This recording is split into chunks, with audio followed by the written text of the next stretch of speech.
नमस्कार, न्यूज़रूम में आप सभी का स्वागत है। मोदी सरकार ने एक बड़ा कदम उठाते हुए एक राष्ट्र एक चुनाव की संभावनाएं तलाशने के लिए पूर्व राष्ट्रपति रामनाथ कोविंद की अध्यक्षता में एक समिति का गठन कर दिया है।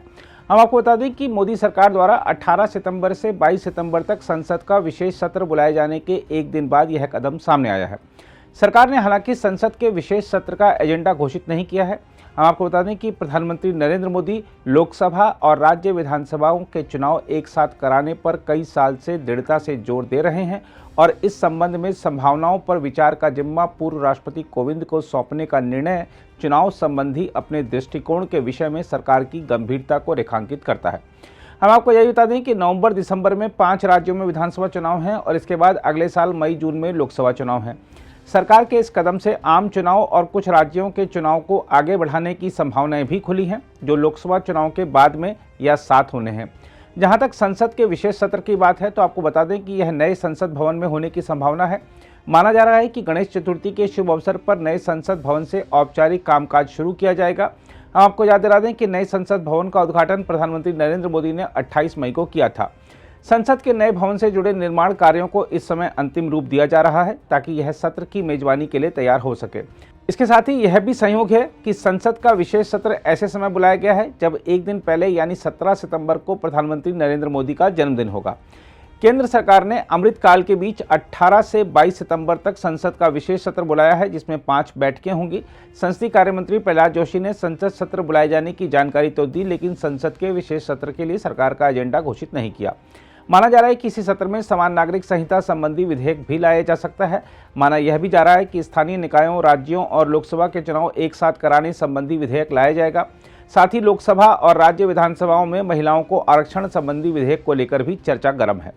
हम आपको यह भी बता दें कि संसद का यह विशेष सत्र 9 और 10 सितंबर को राष्ट्रीय राजधानी में G20 शिखर बैठक के कुछ दिनों बाद आयोजित होने जा रहा है। मोदी सरकार के अब तक के 9 वर्षों से अधिक के कार्यकाल में पहली बार संसद का ऐसा विशेष सत्र बुलाया गया है। इससे पहले हालांकि जीएसटी के लागू होने के अवसर पर जून 2017 की मध्य रात्रि को लोकसभा और राज्यसभा की संयुक्त सत्र बुलाई गई थी। आमतौर पर संसद के 3 सत्र होते हैं। इसमें बजट सत्र, मानसून सत्र और शीतकालीन सत्र शामिल हैं। विशेष परिस्थितियों में संसद का यह विशेष सत्र बुलाए जाने का प्रावधान है। यहाँ यह भी उल्लेखनीय है कि संसद का मानसून सत्र अभी हाल ही में 11 अगस्त को समाप्त हुआ था। हम आपको यह बता दें कि अगस्त 1997 में 6 दिवसीय विशेष सत्र का आयोजन किया गया था, जो भारत की आज़ादी की 50वीं वर्षगांठ के उत्सव के अवसर पर था। भारत छोड़ो आंदोलन की 50वीं वर्षगांठ पर 9 अगस्त 1992 को मध्य रात्रि सत्र आयोजित किया गया था। भारत की आज़ादी के रजत जयंती वर्ष पर 14 अगस्त 1972 को और भारत की आज़ादी की पूर्व संध्या पर 14-15 अगस्त 1947 को विशेष मध्य रात्रि सत्र आयोजित किया गया था। दूसरी ओर मुख्य विपक्षी दल कांग्रेस ने संसद का विशेष सत्र बुलाने के सरकार के फैसले के बाद आरोप लगाया कि कारोबारी अडानी समूह के खिलाफ नए खुलासे होने और मुंबई में विपक्षी गठबंधन इंडिया की बैठक के चलते समाचारों का प्रबंधन करने की कवायद के तहत विशेष सत्र की घोषणा की गई है। पार्टी महासचिव जयराम रमेश ने यह भी कहा कि इस विशेष सत्र के दौरान भी अडानी समूह के मामले में जेपीसी की जांच की मांग सदन के भीतर और बाहर जारी रहेगी। उन्होंने सवाल किया कि जब मानसून सत्र 3 सप्ताह पहले ही समाप्त हुआ है तो ऐसे में संसद का 5 दिवसीय विशेष सत्र क्यों बुलाया गया है। इसके अलावा शिवसेना यूबीटी के नेता संजय राउत ने कहा कि मुझे लगता है कि ये चुनाव आगे कराने के लिए एक साजिश है। उन्होंने कहा कि ये लोग चुनाव नहीं कराना चाहते, ये लोग इंडिया से डर गए हैं, इनके मन में डर है, इसलिए नया नया फंडा लेकर आते हैं। वन नेशन एंड वो क्या होता है भाई, ये देश एक ही है ना, थोड़े अलग अलग देश है। ये देश में कोई अलग अलग अगर बात करता होगा, वैसे तो एक विधान एक संविधान की बात भी हम करते हैं। तो वन नेशन तो वन है, क्या किसी के मन में शंका है? इलेक्शन भी एक होता है, वो संविधान ने हमको अधिकार दिया है। लोकसभा, विधानसभा, वन नेशन और वन इलेक्शन ठीक है, लेकिन उससे पहले फेयर इलेक्शन लीजिए।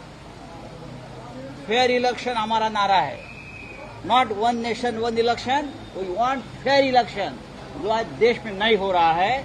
और ये फेयर इलेक्शन जो हम मांग रहे हैं, ये टालने के लिए ये वन नेशन वन इलेक्शन का ये फंडा लेकर आए।